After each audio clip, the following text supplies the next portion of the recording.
Hello and welcome to this edition of Assembly Calendar. I'm your host, Matt Visscher. Our guest today is New York State Assemblyman Pete Lopez, who represents the 102nd Assembly District, which encompasses the Mid-Hudson, Northern Catskills, Southern Tier, and Capital District regions of New York. Thank you very much for joining us today for this edition of Assembly Calendar. Always a pleasure to see you, My Assemblyman pleasure. Lopez. Thank you so much. A busy time here in Albany. It is, and for many reasons. So we have some issues that are traditional and go with the territory, so to speak, with the normal rhythm of budget and session. And then we have other issues that are not traditional and have made our jobs more complex, more sensitive in many ways. So we have issues as we came into budget, into session. We had issues with ethics and concerns with leadership and loss of public trust. We have issues with trying to address other issues that have been with us for many years, Common Core, for example, and teacher evaluation. So a number of things that are have carried over, some things that are new into the arena, and then the traditional flow rhythm of session. Well, let's talk about legislative leadership. Yes, please. Ethics reform.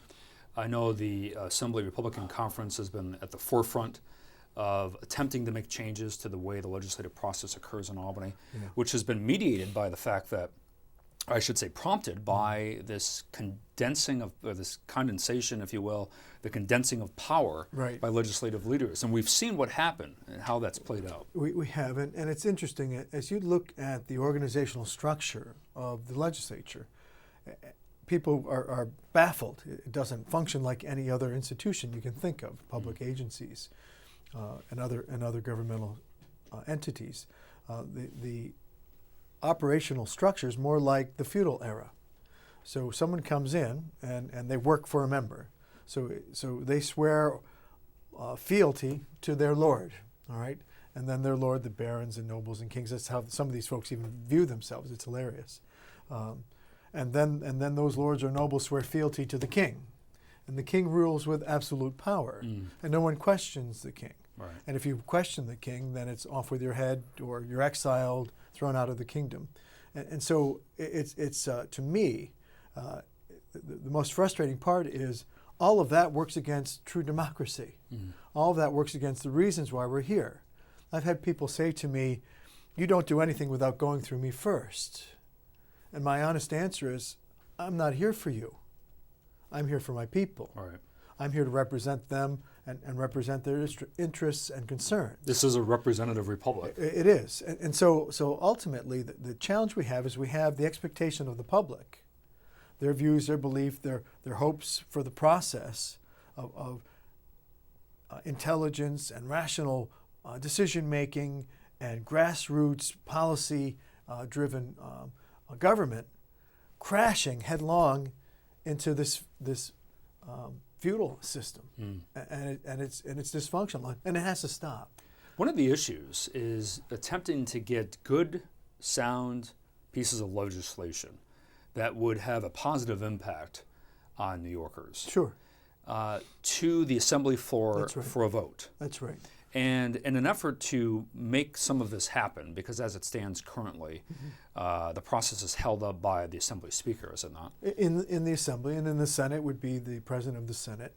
And again, it gets back to the issue of centralization of power. So despite what rank and file, despite what numbers of people may say, majority, a clear, simple majority, regardless of politics, if a majority of members support, there's still this behind-the-scenes veto power, which is, it's indefensible.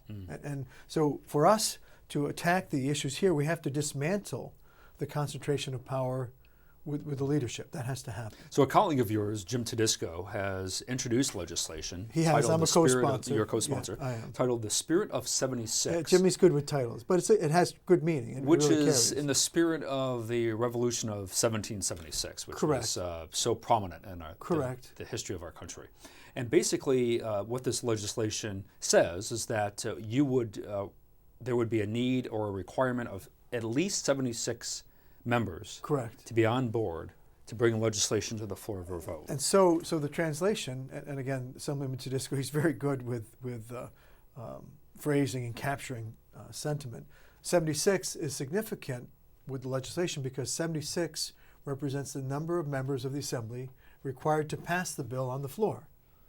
So again, spirit of 76, we took on that mantle because what it talks about is, yes, it talks about the freedom of members to reach a simple majority of votes, 76 members, to say yes, no matter what the leadership says. If 76 of us say we want the bill on the floor for a vote, put it on the floor.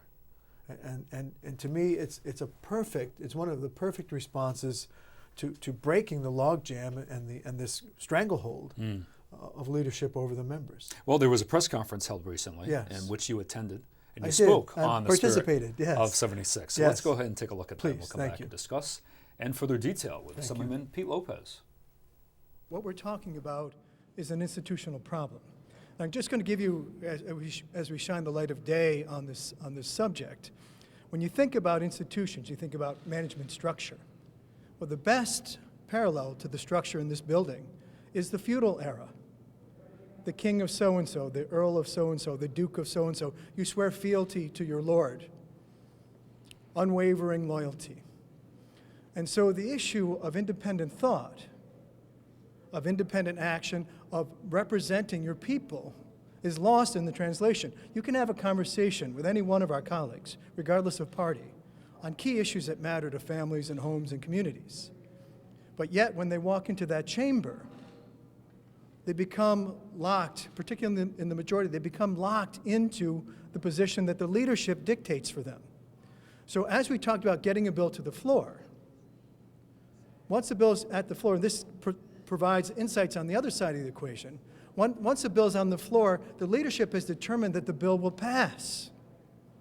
So many of my colleagues who may not really be interested in supporting a bill are coerced into supporting a bill. So as we're trying to get a bill to the floor, there are others who are chained to their seats, having to vote for a bill. And if they don't, excessive pressure is applied to them to vote for it. I had a friend who had voted against a bill that would have hurt farm families, a Democratic friend from an inner city.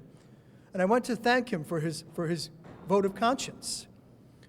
And he said to me, Pete, you don't thank me. He said, the next day the leadership came to me, said, if you do that again, we're going to primary you and take you out of office.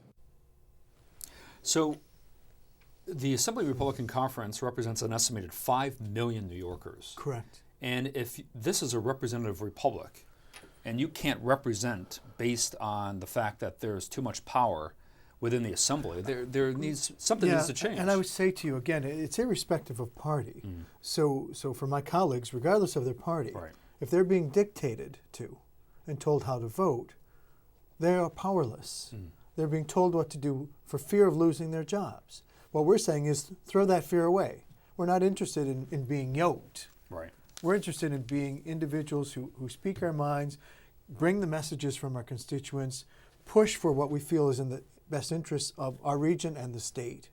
That's what we're after. So the politics of it really disappear when you look at the need of the individual member to represent their people as to the best of their ability.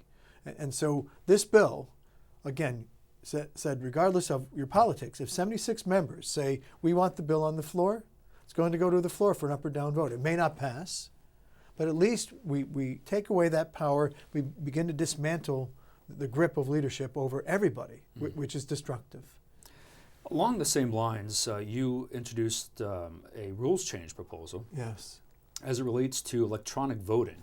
Very simple, very straightforward. So let's go ahead and roll that. Sure. And we'll come back and discuss. Sounds good. We live in an ever-evolving digital and social media age, and our constituents expect their elected officials to keep them informed about how they voted on a particular bill or resolution in real time. This amendment would simply require that the roll call on each amendment to a bill or resolution offered and considered by the House would be made available in electronic format on LRS within 24 hours of the vote. Currently, paper copies of the roll call can be requested. However, living in an electronic age, the public expects information to be available on the internet. And in the interest of transparency in our legislative activities, we request this change. Just additionally, Mr. Speaker, The series of reforms that we're requesting here are common sense. They're straightforward. There's really no reason why these should be turned down vote after vote. And I'm urging my colleagues to support me with this resolution. Thank you, Mr. Speaker.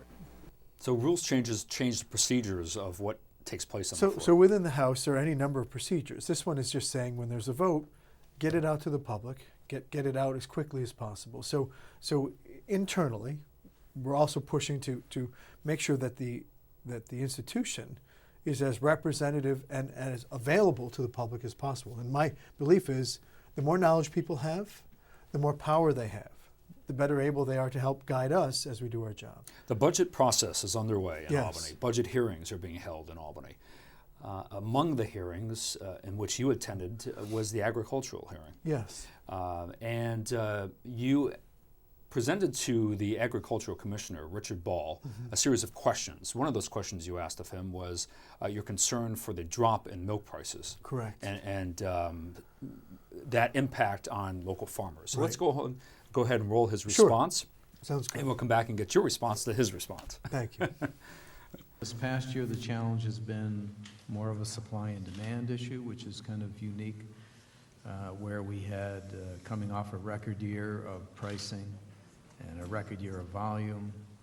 And unfortunately, the rest of the world had a record year as well. We saw our export market drop by about 3%, not because of New York, but because our dollar is strong in the United States, because the EU had a big year in dairy, because New Zealand had a big year in dairy, because the Chinese bought less. And so we had a supply and demand issue which drove price down. I think that long-term, I'm encouraged. For the most part, supply and demand has kind of righted itself. There are still challenges cropping up across the state with challenges with getting milk sold. But by and large, now it's a price issue. The price is low, kind of a hangover from all of that. I do think that our prognosis is excellent in the state because we continue to make a lot of yogurt, we continue to make a lot of cheese, we continue to make a lot of powder, we continue to move a lot of fluid milk. Fluid milk is kind of leveled off, and maybe even retreating a little bit, but the others are doing quite well. Good for the consumer, not so good for farmers. So farmers are price takers, and so you have consumers and their needs on one side, you have the industry that processes and their needs, and then you have farmers. And so this whole discussion, just to cap it, was about agriculture and the promise of agriculture for New York. So our key to making our family farms successful is to give them a good framework to be economically viable. So this is just one illustration. Dairy is about 60% of the state, but we talked about many other issues. This was just a snapshot. And with about a minute to go in terms of energy as it relates to farmers? Well, the premise is farmers will tell you two things about their viability.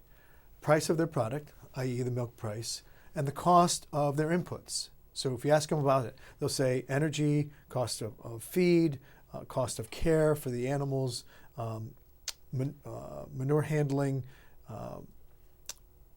pesticide, herbicide, other things. So they'll talk about energy as an important part of the mix. So the goal is control and reduce input costs and raise profitability, their price, Right. and our family farms prosper, and we prosper as a society.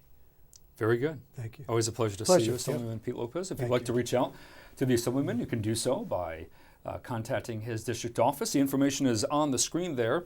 45-5 Mile Woods Road, Suite 3. That's in Catskill, 943-1371. You can also reach out to him at Park Place, Suite 4. That's in Schoharie, 295-7250. The Assemblyman is also available on Facebook.